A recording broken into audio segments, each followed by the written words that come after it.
A Friend for Dragon.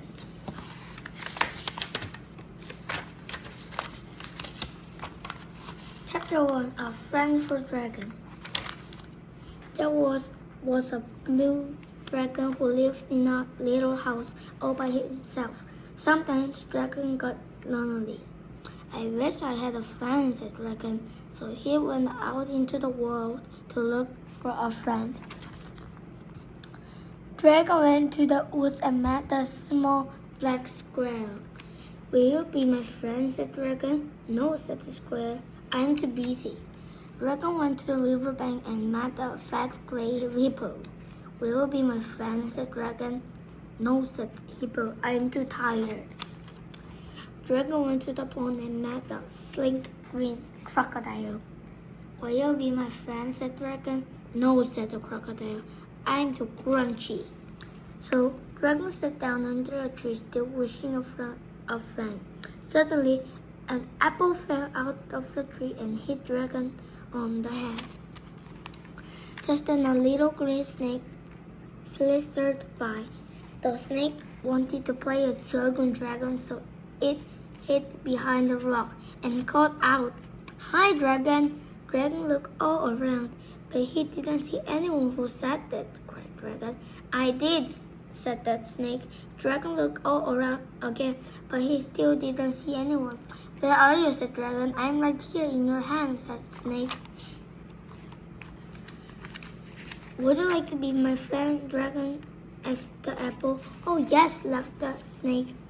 At last, said Dragon, my friend. Chapter 2. Friends at Home. Dragon took the apple home and built a warm and cozy fire.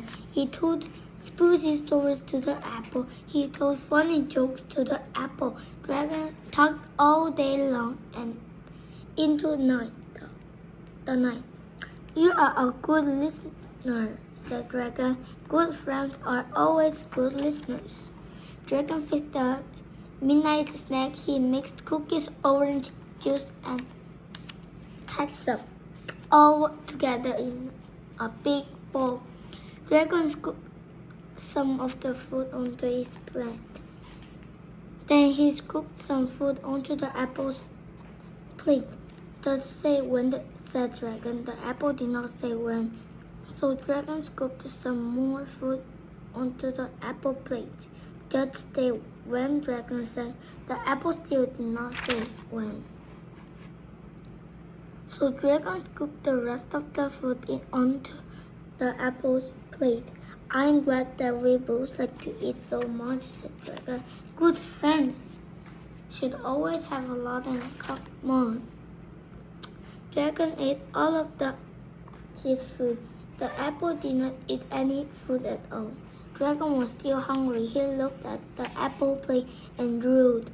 Do you mind if I eat some of your food? Asked Dragon. The apple did not seem to mind. So Dragon ate all of the apple's food too. You're a good friend, said Dragon. Good friends always share. Chapter 3. The New Day. The next morning, Dragon awoke with the sun. Good morning, Apple, said Dragon. The apple did not answer. So Dragon went out to the kitchen and made breakfast. When he was finished eating, he tried to wake the apple up again. Good morning, Apple, he cried. The apple still did not answer. So Dragon went outside for a walk along the riverbank.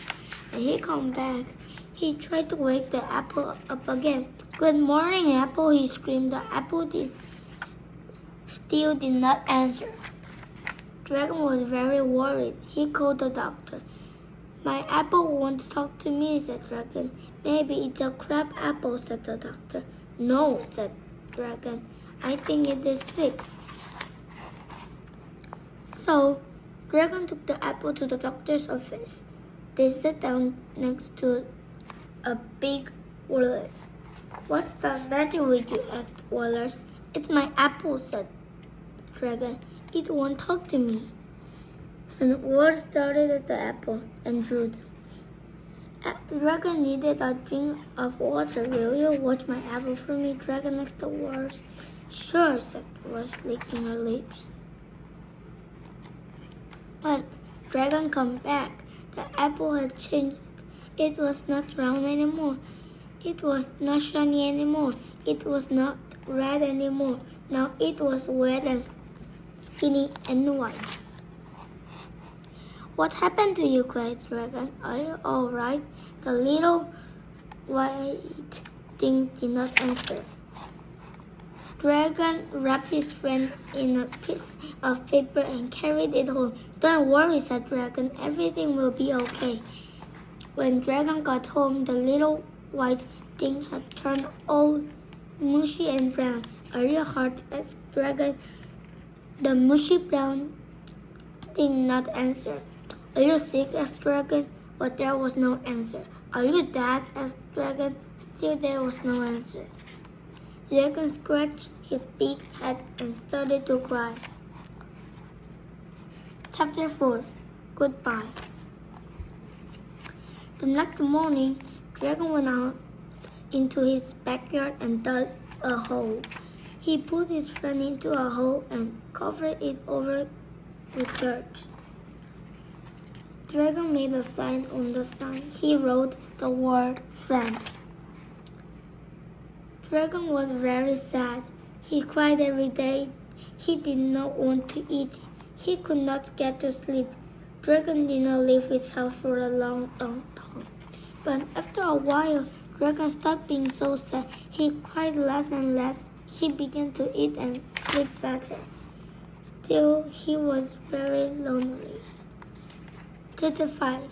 Summertime. One day, many months later, Dragon walked out into his backyard. He was still feeling lonely. Dragon sat down under the big tree, lonely in his yard. He wished for a friend. Suddenly, something fell out of the tree and hit Dragon on the head. It was an apple. The Dragon looked up and smiled. The end.